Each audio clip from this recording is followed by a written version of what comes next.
चलो नमस्कार विद्यार्थी मित्रांनो, बघा आज 29 तारीख आहे, 29 नोव्हेंबर आणि IBPS क्लिरिकलची पहिल्या दिवसाची पहिली शिफ्ट म्हणजे एका दिवशी एकच शिफ्ट होती. पुढची शिफ्ट 2 डिसेंबरला आहे. तर नेमकं ह्या शिफ्टमध्ये जनरल अवेअरनेसचं काय काय विचारलं होतं आणि सेकंड शिफ्टच्या विद्यार्थ्यांनी कशी तयारी करावी याबद्दलचा हा डिटेल व्हिडिओ असणार आहे. ज्या विद्यार्थ्यांची पहिली शिफ्ट होती त्यांनी पहा आपलं काय काय चुकलं, ज्या विद्यार्थ्यांची सेकंड शिफ्ट आहे अशा विद्यार्थ्यांनी नेमकं कशावर फोकस करू. आपल्याकडे अजून 30 आणि 1 आणि आजचा काही दिवस म्हणजे अजून 2-2.5 दिवस आपल्याकडे बाकी. ह्या 2-2.5 दिवसामध्ये मी नेमकं काय केलं पाहिजे याबद्दलची डिटेल माहिती आपण घेणार आहे. बघा, जर आजचा पेपर पाहिला तर सगळ्यात महत्त्वाचा मुद्दा लक्षात घ्या. पेपर हा जनरल अवेअरनेसचा मॉडरेट म्हणता येईल, डिफिकल्ट अजिबात म्हणता येणार नाही, इझी पण डायरेक्ट म्हणता येणार नाही. मॉडरेट लेवलचा पेपर. मॉडरेट म्हणजे काय हो सर, एक 25-30 गुड अटेम्प्ट, एकदम बेसिक 25-30 अटेम्प्ट म्हणतो बरं का मी, अटेम्प्ट 25 ते 30 अटेम्प्ट होणं एकदम बेसिक मुद्दा होता. मिनिमम 30, काही मुलांनी 35, 36, 39, 40, 38 पर्यंत पण अटेम्प्ट त्या केसमध्ये केलेले. पण मिनिमम एक 25 पेक्षा जास्तच अटेम्प्ट पाहिजे होते आणि एक 35 पर्यंत अटेम्प्ट आपण सेफ अटेम्प्ट त्या केसमध्ये GA म्हणू शकतो. नेमकं सर आता हे झालं पहिल्या शिफ्टच्या मुलांनी. आपण नेमकं एक्झामची अनालिसिस करूया. मी सगळे क्वेश्चन्स त्या केसमध्ये दाखवलेले, कोणकोणते क्वेश्चन्स होते. लाईव्ह फ्रॉम सेंटरला पण गेलो होतो, सगळ्या विद्यार्थ्यांसोबत चर्चा पण केली. त्याच्यानंतर पूर्ण 4 ते 5 तास 12 वाजल्यापासून पुढे जवळपास आता 5 वाजता 5:30 वाजता मी हे सेशन रेकॉर्ड करतोय. 5 तास पूर्ण डिटेलमध्ये प्रत्येकाशी बोलून नेमकं प्रश्न काय होता, असंच होतं का, हेच होतं का, असं डिटेलमध्ये ऍक्च्युअल क्वेश्चन त्या केसमध्ये मी इथं आणलेले. आणि नेमकं आपल्याला पुढच्या शिफ्टच्या विद्यार्थ्यांसाठी कसं काय करायचं बघा. जर पेपर नीट पेपर जर आपण नीट पाहिला तर त्या केसमध्ये नॅशनल इंटरनॅशनलचे बघा टोटल जे काही 40 प्रश्न त्या केसमध्ये विचारले गेले होते. 40 प्रश्न 50 मार्कला होते. 40 प्रश्न 50 मार्कला होते. हे तर आपल्याला बेसिक मुद्दा माहिती आहे. 40 क्वेश्चन 50 मार्कला. मग याच्यात वेटेज कसं होतं, 16 क्वेश्चन हे नॅशनल इंटरनॅशनल न्यूजवर होते. जवळपास 16 क्वेश्चन्स, 40 पैकी 16 क्वेश्चन्स हे नॅशनल इंटरनॅशनल न्यूजवर होते. 8 क्वेश्चन बँकिंग न्यूजवर होते. 7 क्वेश्चन स्टॅटिक जीके वर. मोठं वेटेज स्टॅटिक जीकेचं होतं, आपण ज्याला इग्नोर करतो आणि जे आपण बेसिक बॅच मध्ये शिकतो. एकदम बेसिक पासून जेव्हा शिकतो तेव्हा गोष्टी शिकत असतो, त्याला आपण इग्नोर करतो. फक्त मिनिस्ट्रीवरच्या पार्टवर 2 क्वेश्चन होते. फक्त मिनिस्ट्रीवाला पार्ट 2 क्वेश्चन देऊन येईन मी. ते पार्ट 5चं जे लेक्चर घेतलं होतं ना, 700 MCQ मधला पार्ट 5, त्याच्यात तो पार्ट घेतला होता मिनिस्ट्री. तर तिथून सुद्धा 2 प्रश्न होते. 7 क्वेश्चन. ते कोणते होते काय ते पण सांगतो. स्पोर्ट्सवर 3 क्वेश्चन होते. गव्हर्नमेंट स्कीमवर 4 क्वेश्चन होते. अवॉर्ड्सवर 1 क्वेश्चन होता, बुकर्स प्राइज वगैरे, आणि ऑदरचा 1 क्वेश्चन होता. असे 40 क्वेश्चन होते. सर प्रश्न कधीपासून कधीपर्यंत बनले होते. मॅक्सिमम क्वेश्चन मे पासून तर ऑक्टोबर पर्यंतच होते. नोव्हेंबरचे तेवढे जास्त काही क्वेश्चन्स पाहायला भेटले नाही, 1-2 क्वेश्चन सोडता. पण काही क्वेश्चन असे, 1 क्वेश्चन तर सप्टेंबर 2024चा पण होता. आता ह्या गोष्टी तर आपण नाहीच करू शकत. चला, सप्टेंबर 2024चा पण 1 क्वेश्चन होता आजच्या एक्झामला.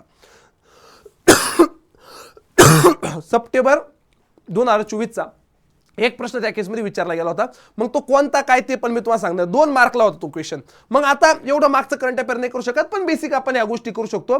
तर मला मोठं वेटेज नॅशनल इंटरनॅशनल असणार आहे, त्यानंतर बँकिंग न्यूज, त्यानंतर स्टॅटिक जीके पण मला करावं लागणार आहे.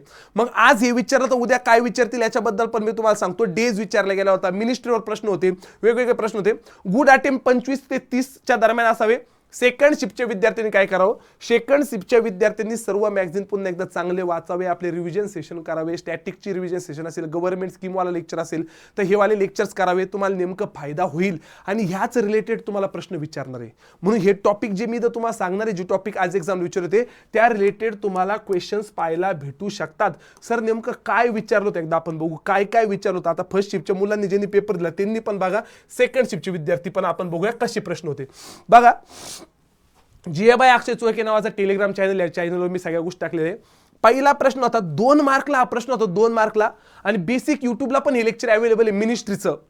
निर्मला सीतारामनकडं फायनान्स मिनिस्ट्री सोबत कोणती मिनिस्ट्री, कॉर्पोरेट अफेअर्स मिनिस्ट्री आहे. मग तिथे मिनिस्ट्री ऑफ स्टॅटिस्टिक्स मेन्शन केलं होतं, अजून वेगवेगळ्या मिनिस्ट्री तिथे मेन्शन केलेल्या होत्या, पण उत्तर होतं कॉर्पोरेट अफेअर्स मिनिस्ट्री. आणि जवळपास हा प्रश्न होता 2 मार्कला. 2 मार्कला हा प्रश्न विचारतो. कॉमर्स उत्तर ऑप्शन मध्ये मिनिस्ट्री ऑफ कॉमर्स होतं, मिनिस्ट्री ऑफ स्टॅटिस्टिक्स होतं, मिनिस्ट्री ऑफ कॉर्पोरेट अफेअर्स होतं. अशा वेगवेगळ्या प्रकारचे मिनिस्ट्री होते त्या केसमध्ये मेन्शन केलेल्या. उत्तर होतं कॉर्पोरेट अफेअर्स मिनिस्ट्री. त्यानंतर हे बघा, हे 2 मार्कचा प्रश्न. ईपीएफओ आपण पाहिलेलं आहे ऑक्टोबरच्या करंट अफेअरमध्ये असेल किंवा सप्टेंबरच्या आय थिंक करंट अफेअरमध्ये होतं. ईपीएफओने ऑटो सेटलमेंटची लिमिट किती केली? 1 लाखावरून. तर उत्तर होतं 5 लाख रुपये केली. बघा 5 स्टार पण आहे, शिकवताना सांगितलं होतं 5 स्टार आहे, इथून प्रश्न बनेल, इथून 100% प्रश्न बनेल. ईपीएफओ प्रश्न बनला. त्याच्यानंतर 2 मार्कला हे बघा, हा प्रश्न 2 मार्कला होता, पण हा सप्टेंबर 2024चा होता. सप्टेंबर 2024चा होता. काय होतं सर, ते जे काही कार्बन अकाउंटिंग फायनान्शियल्स जे काही फ्रेमवर्क आहे किंवा पार्टनरशिप आहे, कोणत्या बँकेने फॉर द फर्स्ट टाइम केली? Union Bank of India become the first major bank. Union Bank of India ही पहिली मेजर बँक होती जिने कार्बन अकाउंट फायनान्सिंग सोबत पार्टनरशिप केली. हा एक प्रश्न 2 मार्क होता, जुना होता मी, आणि क्लिअरली मेन्शन केलेलं आहे बरं का, मी सगळ्या ठिकाणी मेन्शन केलेलं आहे. बघा इथं आता इथं विचार, कोणती स्कीम फायनान्शियल इन्क्लुजनसाठी नव्हती? 2 मार्काचा प्रश्न आहे. कोणती स्कीम फायनान्शियल इन्क्लुजनसाठी नाहीये? बीएसबीडी अकाउंट, अहो हे तर फायनान्शियल इन्क्लुजनसाठी 2014 लॉन्च झालंय. जनधन योजना फायनान्शियल इन्क्लुजन, त्यालाच बीएसबीडी अकाउंट म्हणतात, त्यालाच नो फ्रिल अकाउंट म्हणतात, त्यालाच झिरो बॅलन्स अकाउंट म्हणतात. जनधन योजना झाली. अटल पेन्शन योजना फायनान्शियल इन्क्लुजन जे. मेक इन इंडिया नाही, स्टार्टअप इंडिया आहे पण मेक इन इंडिया नाही, असे काहीतरी ऑप्शन होते. उत्तर होतं मेक इन इंडिया. उत्तर होतं केसमध्ये मेक इन इंडिया. 2 मार्काला हा एक प्रश्न होता. सर 2 मार्काला विचारलं होतं गोल्ड मॉनिटायझेशन स्कीम, पण गोल्ड मॉनिटायझेशन स्कीम याच्या मागे आहे, आणि त्याच्यात विचारलं होतं शॉर्ट टर्म बँक डिपॉझिटसाठी 1 वर्ष ते 3 वर्ष हा पार्ट होता. शॉर्ट टर्म बँक डिपॉझिटसाठी 1 वर्ष ते 3 वर्ष वाला पार्ट होता. त्याच्यानंतर बघा इकडे गेलो आपण थोडंसं, हा याचं उत्तर ऑल ऑफ दी अबव होतं. मी तो, आणि आज सुद्धा मी ज्या गोष्टी सांगतो त्या गोष्टी लक्षात घ्या. आज सुद्धा 3 ते 4 प्रश्नाचे उत्तर, मिनिमम 3 प्रश्नाचे. एक ॲनिमल वाला मुद्दा होता, कन्झर्वेशनचं ऑल ऑफ दी अबव उत्तर होतं. हा वाला जीएसटी वाला होता, ऑल ऑफ दी अबव होता. आणि मोस्टली 2 मार्काच्या याच्यामध्ये ऑल ऑफ दी अबवचे ऑप्शन आहेत. 2 मार्काचे मी तर सांगतो, त्या 2 मार्काचे जे प्रश्न होते त्यात जवळपास 2 ते 3 प्रश्न ऑल ऑफ दी अबवचे होते, म्हणजे ते 6 मार्क तुम्हाला पडणारच होते. ऑल ऑफ द अबो 18% मध्ये कोणता मुद्दा आहे? सिमेंट वगैरे ऑप्शन मध्ये होतो, ऑल ऑफ द अबो मध्ये येत होतो. ऑल ऑफ द अबो मध्ये हवाला एक पार्ट. त्याच्यानंतर मी थोडंसं पुढे गेलो. हे सगळे बघा, हे 6 प्रश्न होते. हे 2 mark 2 mark 2 mark 2 mark 2 mark आणि 2 मार्क, हेच 12 मार्क झाले. हेच 12 मार्क झाले. अवघड अजिबात नव्हतं त्याच्यामध्ये एवढं. त्याच्यानंतर थोडंसं पुढे 1 मार्कावर गेलो. प्रधानमंत्री जीवन ज्योती विमा योजनेचं लिमिट विचारलं होतं किती वर्षापर्यंत? 50 वर्षापर्यंत, किंवा किती वर्षापर्यंत आपण पैसे भरू शकतो? 55 वर्षापर्यंत. तिथे नेमकं काय मेन्शन होते बघा. मग ही गव्हर्नमेंट स्कीम प्रधानमंत्री जीवन ज्योती इथं विचारली तर सुरक्षा विमा तिथं विचारतील. ह्या गव्हर्नमेंट स्कीम मल्टिपल टाइम्स पाहिले. नॅशनल पेन्शन स्कीम कधीपासून चालू झाली? 2004 नंतर. 2004च्या अगोदर कोणती होती? ओल्ड पेन्शन स्कीम होती.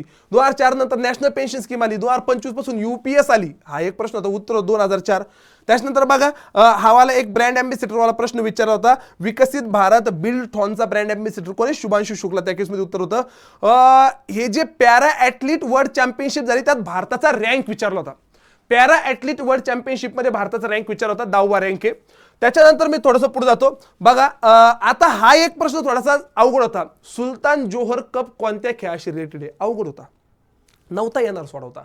लगेच कोणत्या खेळाशी रिलेटेड नव्हता येणार सोडवता, हॉकीशी रिलेटेड होता.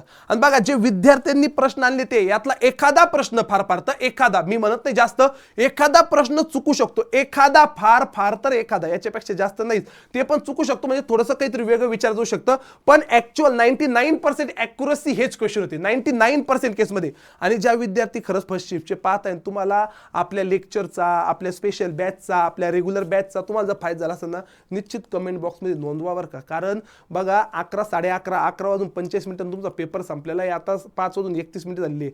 मागच्या 5.5-6 तासापासून कंटिन्युअस मी त्या पेपरवर मेहनत घेतोय, आणि त्याच्या मागचे आपले कष्ट पण तुम्हाला माहिती आहे. म्हणजे पेपर पूर्ण फुल डेडिकेशन फक्त ह्या बँकिंग सेक्टरसाठी आहे, बँकिंग सेक्टरमधल्या जनरल अवेअरनेससाठी आहे. एक क्वेश्चन आणायचा, तो कसा होता, काय होता, यावाल्या सगळ्या गोष्टी आणायच्या, आणि त्या तुम्हाला एकदम क्लिअरली पटवून सांगायच्या. नेमकं हेच विचारलं होतं पुढच्या शिफ्टच्या मुलांनी काय करा. म्हणून मी फक्त म्हणतो, जर तुम्हाला खरंच फायदा झाला असेल ना, त्याच्यात मेन्शन करा, सर मी कधीपासून तयारी करतो, मला खरंच जीएचा किती फायदा झाला आणि कशा पद्धतीने फायदा झाला. निश्चित मेन्शन करा. लेक्चरला निश्चित लाईक करा, कारण हे सगळं तुमच्यासाठी चालू आहे. IUCN ची मीटिंग किती वर्षात एकदा होते? International union for conservation of nature दिलेले बघा. 4 इयर प्रोग्राम असतो. 4 इयरचा प्रोग्राम प्रत्येक 4 वर्षाला होते. उत्तर होते त्याचं 4 इयर. उत्तर होते त्याचा 4 इयर्स. त्याच्यानंतर ओंकारेश्वर नावाचा नॅशनल पार्क नव्हता. मी इथं क्लिअरली खाली मेन्शन केलेलं आहे, क्लिअरली खाली प्रत्येक याच्या बघा, प्रत्येकाच्या खाली मेन्शन केले बघा. त्यात पहा 4 इयर प्रोग्राम दिला आहे. आता इथं पण बघा, ओंकारेश्वर फ्लोटिंग सोलर पार्क होता मध्य प्रदेशमध्ये. पण लॉजिक असं आहे, ओंकारेश्वर नॅशनल पार्क मध्य प्रदेशमध्ये, ओंकारेश्वर डॅम मध्य प्रदेशमध्ये, तर सरळ ओंकारेश्वर फ्लोटिंग पार्क पण तर मध्य प्रदेशमध्ये असणार ना हो. एवढा बेसिक मुद्दा होता. आता आपण एवढे वेळ शिकलेलो आहे गॉड का बंधन, कान्हा माधव, ओमकारेश्वर बांधवगड. तुम्हाला सगळ्याला माहिती आहे, मल्टिपल टाइम शिकवलेले. ओमकारेश्वर नॅशनल पार्क जर इथं आहे तर ओमकारेश्वर डॅम पण इथं आहे, आणि ओमकारेश्वर तुमचं एकंदरीत आपण पाहिलं तर ओमकारेश्वर नावाचा फ्लोटिंग सोलर प्लांट सुद्धा मध्य प्रदेशमध्ये. युकेचे प्राईम मिनिस्टर विचारते, केअर स्ट्रेमर म्हणून होते युकेचे प्राईम मिनिस्टर. आपण हवाला मुद्दा एक पाहिला होता, हवाला एक प्रश्न होता युकेचे प्राईम मिनिस्टरवर. त्याच्यानंतर आता हे टॉप 100 वाला जो मुद्दा असतो ना, सप्टेंबरच्या याच्यातला, सप्टेंबरची टॉप 100ची 19वी न्यूज होती आपली. बीआरओने बिल्ड केलं वर्ल्ड हायेस्ट मोटरेबल कुठं तर लडाखमध्ये, वर्ल्ड हायेस्ट मोटरेबल रोड कुठं लडाखमध्ये. आता इथं थोडासा घोळे मुलांचा. काय घोळे sir? Second longest serving prime minister विचारले होते, पण आता तिथं नेमकं मेन्शन काय होतं? सलग काम करणारे की टोटल याच्यात काम करणारे? जर टोटल याच्यात काम करणारे असन टोटल, तर इंदिरा गांधी उत्तर होतं, सलग मध्ये नरेंद्र मोदी होतं. म्हणून मी इथं क्लिअरली दोन्ही गोष्टी बघा, टोटल आपलं सलग मध्ये आणि टोटल मध्ये, सलग मध्ये टोटल मध्ये, तुम्हाला माहिती नेमकं काय होतं. आणि मी इथं क्लिअरली कॅप्शन मध्ये दिलं पण, second longest serving prime minister. आता यात नेमकं सलग होतं की टोटल होतं हे विद्यार्थ्यांना कन्फ्यूज करत आहे. काही विद्यार्थी मला सलग वाला म्हणताय, काही विद्यार्थी मला म्हणताय नाही सर टोटल वाला होतं, तर कन्फ्यूज करत आहे. पण दोघांचे पण आन्सर तुमच्या पुढे, त्यातलं हे असेल किंवा हे असेल. आणि मल्टिपल स्टेम्स आपण पाहिलेले, मल्टिपल स्टेम्स. त्याच्यानंतर विचारलं होतं united nation human right India elected किती वर्षासाठी? 2 वर्षासाठी इलेक्ट झाला होता. त्याच्यानंतर विचारलं स्पेशल इकॉनॉमिक झोन सगळ्यात जास्त कोणत्या याच्यात आहे? Special economic zone. तर स्पेशल इकॉनॉमिक झोन सगळ्यात जास्त तमिळनाडूमध्ये आपण पाहिले, तमिळनाडूमध्ये 51 स्पेशल इकॉनॉमिक झोन आहे. नंतर तेलंगणामध्ये, नंतर महाराष्ट्र वगैरे मध्ये. तर हे स्पेशल इकॉनॉमिक झोनवर असा प्रकारचा प्रश्न होता. त्याच्यानंतर पुढे गेलो. आता इथं काय विचारलं होतं माहिती का? पोचमपल्ली नावाचं एक इकट जीआय टॅग. आता पोचमपल्ली, मला सांग कोल्हापुरी चप्पलला जीआय टॅग भेटला, सांगा कोल्हापुरी चप्पल कुठली? महाराष्ट्राची, कारण कोल्हापूर महाराष्ट्राचे ना हो. मग कोल्हापुरी चप्पलला जीआय टॅग भेटला, सांगा कोणत्या स्टेटचं आहे? तर महाराष्ट्र उत्तरीन. तसं पोचमपल्ली नावाचा इकट नावाचा त्याला जीआय टॅग भेटला, सांगा कोणत्या स्टेटचा आहे? तर तो तेलंगणाचा. याच्यामुळे कारण आपण पाहिलं होतं इथं धोरडा गुजरात आणि Pochampally in Telangana are the only Indian village ज्याला इंटरनॅशनल रेकग्नेशन भेटलेलं आहे टुरिझमचं. मग हे पोचमपल्ली नावाचं पार्ट रिसेंटली पाहिलेलं आहे. मग पोचमपल्ली गाव जर तेलंगणामध्ये असेल तर पोचमपल्ली इकट नावाचा जीआय टॅग पण तर तेलंगणामध्ये असेल. त्यासाठी हा बेसिक, आणि मी तिथे क्लिअरली लिहिलंय पण, जर पोचमपल्ली विलेज तेलंगणामध्ये असेल, आपण हे पाहिले आहे, तर पोचमपल्ली जीआय टॅग पण तर तेलंगणामध्ये असेल. हे क्लिअरली मी खाली मेन्शन केले, क्लिअरली मेन्शन केल्या वाल्या सगळ्या गोष्टी मी खाली. त्याच्यानंतर विचार होतं बुकर्स प्राइज साठी हर्ट लॅम्प. उत्तर होतं हे सरळ सरळ वन लाइनर मध्ये होतं, बुकर्स प्राइज, हर्ट लॅम्प वगैरे. त्याच्यानंतर बघा, आपण त्या शेवटच्या लेक्चरमध्ये काही डेज पाहिले. मला वाटलं होतं एसबीआय क्लिरिकलला डेज विचारला, एखादा डेज विचारतील, असा विचारील जो आपल्या न्यूज खूप चर्चेमध्ये नसतो. म्हणून मी तुम्हाला त्या शेवटच्या लेक्चरमध्ये जिथे त्या एका लेक्चरमधले प्रश्न पाहतो, मी जे स्टॅटिकचं लेक्चर घेतलं मी, मिनिस्ट्रीवर 2 प्रश्न, ते पण 2 प्रश्न 3 मार्कला आहे, कारण ते फायनान्स मिनिस्टरचं 2 मार्कला होतं, आणि त्याच्यानंतर ते जे मोदीचं होतं ते 1 मार्कला 3. त्याच्यानंतर त्यातच मी डेज घेतले होते सप्टेंबर, ऑक्टोबर, नोव्हेंबर, डिसेंबरचा. आणि हे बघा, हे हा ते माझा त्या केसमध्ये, आणि ते लेक्चर पण तुमच्याकडे अवेलेबल आहे. त्याच्यात विचारतो ह्युमन सॉलिडॅरिटी डे कधी असतो, तो 20 डिसेंबर उत्तर होतं. तर ज्या मुलांची एक्झाम आहे त्यांनी ते लेक्चर बघा. 5 नंबरचं 700 MCQs मधलं 5 नंबरचं लेक्चर आहे. त्याच्यामध्ये मी सप्टेंबर, ऑक्टोबर, नोव्हेंबर, डिसेंबरचे डेज घेतलेले आहे. त्यातला एखादा डे विचारतील, जसं इथं लगेच ह्युमन सॉलिडॅरिटी डे विचारला होता 20 डिसेंबरला, तो वाला डे होता. तर हे काही प्रश्न त्या केसमध्ये विचारले गेले होते, हे काही प्रश्न त्या केसमध्ये विचारले गेले होते.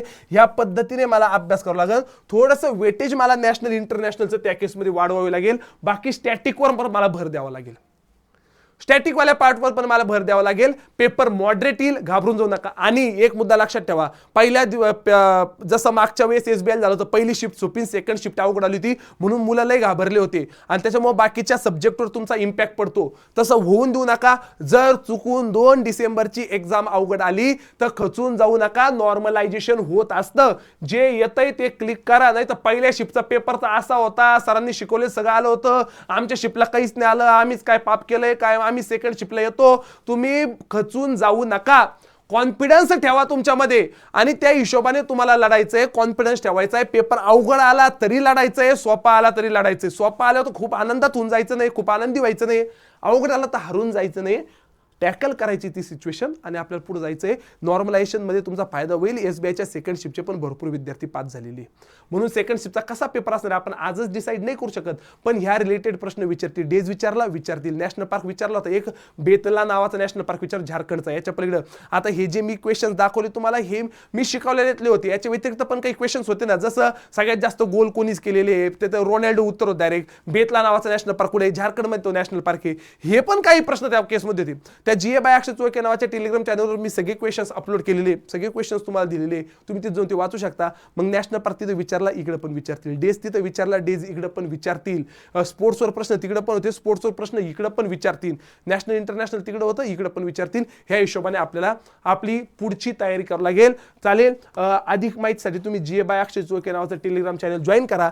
कमेंट करायला विसरू नका. ज्या विद्यार्थ्याला खरंच या गोष्टीचा फायदा झालाय ना, आतापर्यंत आपण एवढं सगळे सेशन घेतोय, मागच्या काही दिवसापासून आपण एवढं लढतोय, कष्ट करतोय, कमेंट करायला विसरू नका, कारण तुमची एक कमेंट मला मोटिवेट करते. म्हणून कमेंट निश्चित करा, लेक्चरला लाईक करा. भेटूया अशाच नवनवीन लेक्चरमध्ये. चलो, तोपर्यंत बाय बाय आणि धन्यवाद.